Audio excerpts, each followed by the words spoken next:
नमस्कार friends, Marathi serial ॲक्टमध्ये मी तुम्हा सर्वांचं स्वागत करते. रंग माझा वेगळा या मालिकेच्या आजच्या भागामध्ये आपण पाहणार आहोत.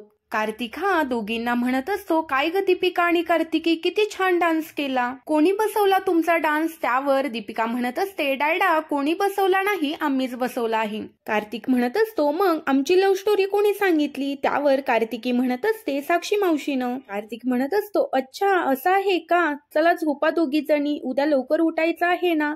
असं म्हणून कार्तिक हा दोघींना गुड नाईट म्हणतो. तोपर्यंत तिथे दीपाही येते. दीपाही त्या दोघींना गुड नाईट म्हणते आणि दोघींनाही झोपवते.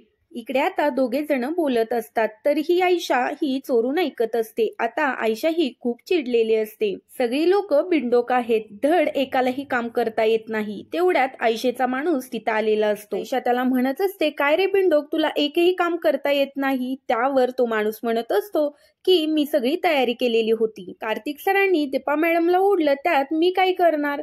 त्यावर आयशा म्हणत असते, गप्प बस, तुला आधीपासून तयारी करता येत नाही का? त्याच्यावरती तो म्हणत असतो, अहो नेम चुकला, त्याला मी तरी काय करणार आहे. असं म्हणून तो घडलेला प्रकार हा आयशाला सांगू लागतो. पण आयशा चिडते आणि त्याला म्हणत असते, चल आत्ताच्या आत्ता इथून चालता हो. तो माणूस आयशाला म्हणत असतो, पण टीचर मॅडमला काय सांगू? त्यावर आयशा म्हणत असते, मी बघेल काय सांगायचं आहे ते. तेवढ्यातच ते आता ललित येतो. ललितला ही बाई काय बोलत आहे हे समजत नसतं. त्यावर ललित म्हणत असतो, सगुणा का त्याला ओरडत आहात?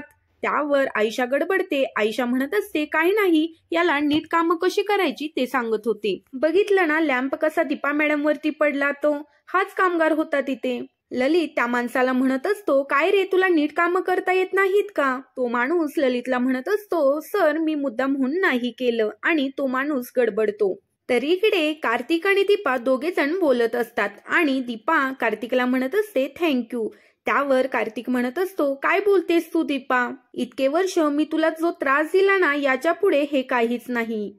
तुला जर काही झालं असतं तर मी स्वतःला कधीच माफ करू शकलो नसतो. त्यावर दीपा म्हणत असते, कार्तिक हे मुद्दामहून कोणी केलं असेल का, म्हणजे आयशा वगैरे? त्यावर आता कार्तिकला प्रश्न पडतो की आयशाचं नाव कसं काय आलं. दीपा आता कार्तिकला म्हणत असते की मला आई म्हणाल्या होत्या की आयशा ही जेलमधून फरार झालेली आहे. तर इकडे आता आयशा ही ललितला म्हणत असते की ह्याचं काम बघा ना, किती हलगर्जीपणा करतोय ते. तो माणूस म्हणत असतो, पण मी मुद्दामहून नाही केलं. त्यावर ललित म्हणत असतो, हो मला माहित आहे तू मुद्दामहून नाही केलंस, पण आज तो लॅम्प माझ्या सुनेच्या डोक्यामध्ये पडला असता तर किती गोंधळ झाला असता, माहित आहे ना तुला. आणि उद्या असं काही झालं तर मी तुला सोडणार नाही, लक्षात ठेव. असं म्हणत ललित त्याला इन्स्ट्रक्शन देतो आणि तिथून निघून जातो. तर इकडे आता कार्तिक दीपाला म्हणत असतो, अगं आयशा अशी कशी करेल, आणि ती इथे थोडी चाललीये. दीपा म्हणत असते, हो ते खरं आहे, पण मला माझ्या मनामध्ये शंका येत आहे.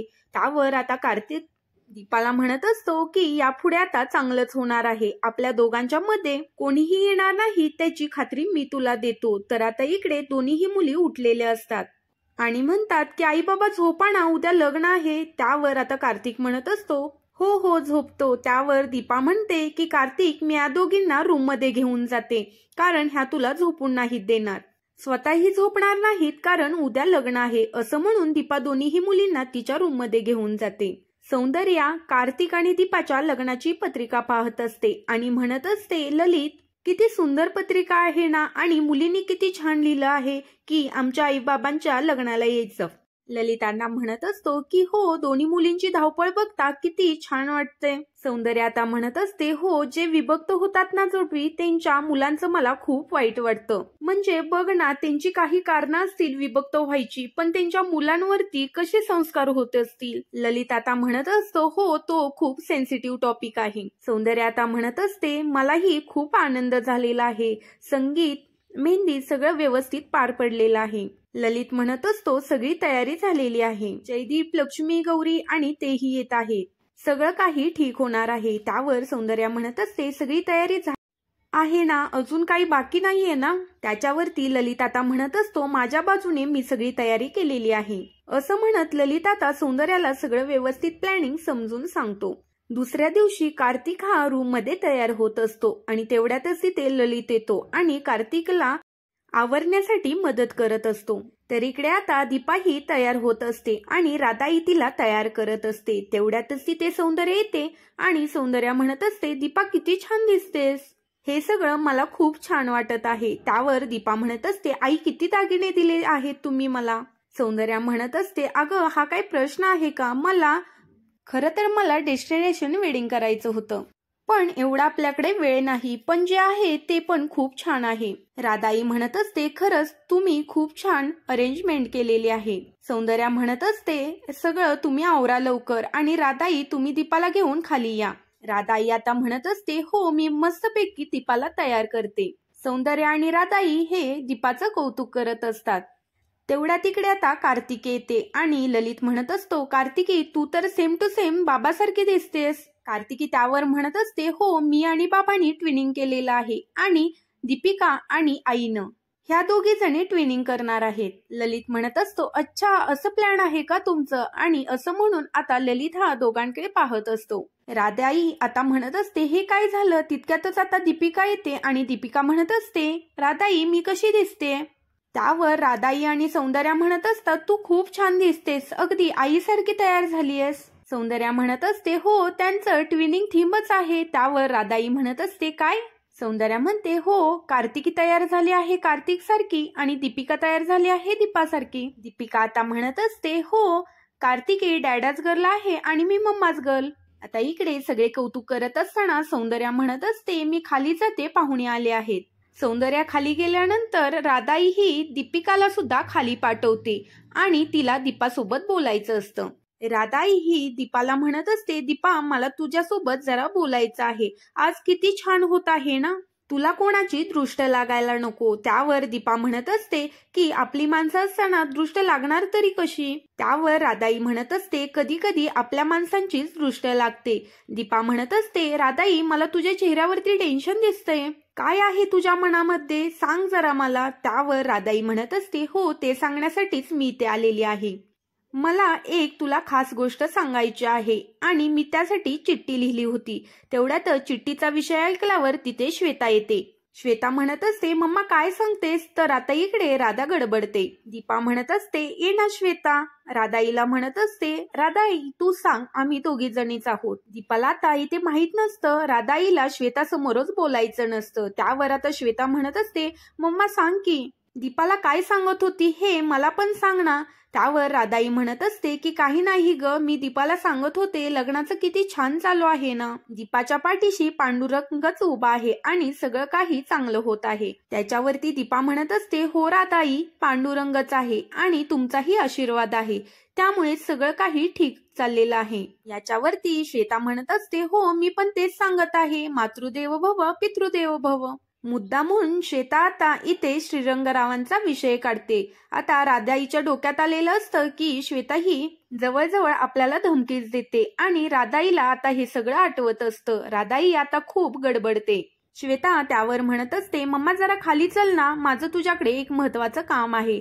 राधाई म्हणत असते, मी दीपाला आवरते ना. दीपा म्हणत असते, नाही राधाई मी ऑलमोस्ट तयार झालेले आहे, तिला काही मदत हवी असेल तर जातो. असं म्हणून आता दीपा ही राधाईला श्वेताबरोबर जायला सांगते. तर इकडे आता अरुंधतीचा दीपाला फोन येतो आणि अरुंधती म्हणत असते, दीपा तुला खूप खूप शुभेच्छा. अरुंधती म्हणत असते की मला ग येता येणार नाही. त्यावर दीपा म्हणत असते, असं कसं ग अरुताई, मी तू येणार म्हणून किती एक्साइटेड होते. अरुंधती म्हणत असते, अगं खरंच मला यायचं होतं, पण अप्पांची तब्येत, अणगाचं बाळ, त्यामुळे मला खरंच येता येणार नाही. आणि मी तर तिकडे नसले ना तरी पण माझे आशीर्वाद तुझ्या पाठीशी, तू खूप भोगला आहेस, आता तुझ्याकडे सुखाचे दिवस आलेले आहेत, तू आता सुखी राहा. आणि कार्तिक आणि ते 2 शिलेदार तुझ्या पाठीशी आहेतच की, माझा आशीर्वाद सुद्धा तुझ्या पाठीशी आहेत आणि तू खंबीरपणे उभी राहा. एका बाईसारखं खंबीरपणे कोणच उभा राहू शकत नाही आणि ती सगळी ताकद तुझ्यामध्ये आहे. असं म्हणून अरुंधती ही दीपाचं मनोबल वाढवत असते. त्यावर आता दीपा म्हणत असते, अरुताई तू आली असती तर बरं झालं असतं, पण तुझ्याबरोबर फोनवरती बोलून सुद्धा खूप बरं वाटलं. त्यावर अरुंधती म्हणत असते, तुला काही वाटलं तर कधीही एनी टाइम मला फोन कर. असं म्हणून अरुंधती आता इथे फोन ठेवते आणि दीपा ही खूप खुश झालेली असते.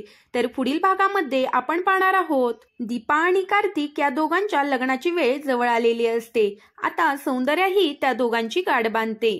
कार्तिक म्हणत असतो, माझ्यामुळे तुम्हा देखील वनवास भोगावा लागला, पण आता नाही. आता तुमच्या आयुष्यामध्ये फक्त सुख आणि सुखच असेल. लग्नाची आता इकडे सुरुवात होते, पण इकडे आयशेची कारस्थाने चालू होतात. आयशा ही लग्नामध्ये आग लावते आणि आयशा ही तेलाची समई पाडते आणि त्यातून आग बाहेर निघते आणि पसरत पसरत मंडपापर्यंत जाते. आता यामधून दीपा आणि कार्तिक कसे सुखरूप बाहेर पडणार हे येणाऱ्या भागामध्येच आपल्याला कळेल. असेच मालिकेचे अपडेट जाणून घ्यायचे असेल तर चॅनेलला सबस्क्राईब करा.